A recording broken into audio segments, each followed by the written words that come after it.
السلام علیکم ورحمۃ اللہ وبرکاتہ۔ امید کرتا ہوں کہ تمام احباب خیر و عافیت سے ہوں گے۔ جیسا کہ آپ جانتے ہیں، جو ہمارا گزشتہ سبق تھا اس کے اندر ہم نے جیم، شین اور یا کا مخرج پڑھا تھا۔ مجھے امید ہے کہ آپ نے اس سبق کو سنا ہوگا اور سمجھا ہوگا۔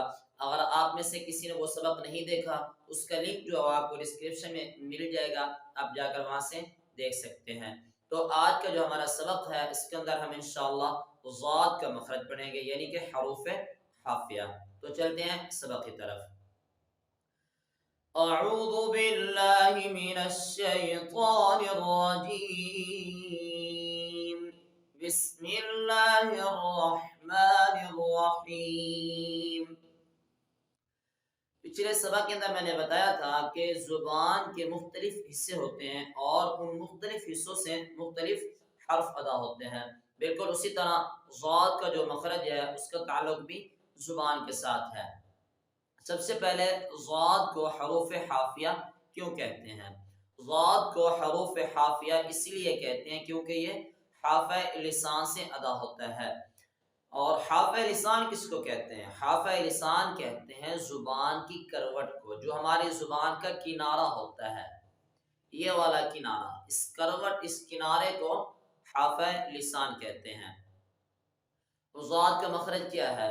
ہمارے منہ کے اندر کل 20 داڑیں ہوتی ہیں، 10 نیچے ہوتی ہیں اور 10 اوپر ہوتی ہیں۔ نیچے کی داڑوں کا تعلق ضاد کے ساتھ نہیں ہے۔ اوپر کی جو 10 داڑیں ہیں اس میں 5 رائٹ سائڈ پہ ہیں اور 5 لیفٹ سائڈ پہ ہیں۔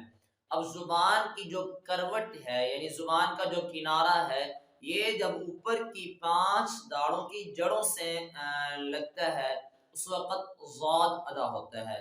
یعنی کہ جو ہماری رائٹ سائڈ پہ 5 داڑیں ہیں یا لیفٹ سائڈ پہ 5 داڑیں ہیں، ان میں سے ہم کسی سائڈ پہ بھی زبان کا کنارہ لگا سکتے ہیں۔ مطلب ہم اگر رائٹ سائڈ پہ آسانی سے ویسے رائٹ سائڈ پہ زبان کا کنارہ لگانا آسان ہوتا ہے اور لیفٹ سائڈ پہ لگانا تھوڑا مشکل ہوتا ہے، باقی آپ کے لیے جو ایزی ہو۔ اگر آپ آسانی سے زبان کی کروٹ رائٹ سائڈ پہ لگا سکتے ہیں تو آپ وہاں لگا کے ضاد پڑھ سکتے ہیں۔ اگر آپ لیفٹ سائڈ پہ لگا سکتے ہیں تو وہاں لگا کر آپ ادا کر سکتے ہیں، اس میں کوئی ایشو نہیں ہے۔ ایک دفعہ پھر دوہرا دیتا ہوں کہ ضاد کو حروف حافیہ کہتے ہیں۔ اور حروف حافیہ کیوں کہتے ہیں؟ کیونکہ ضاد حافہ لسان سے ادا ہوتا ہے۔ حافہ لسان کیا ہے؟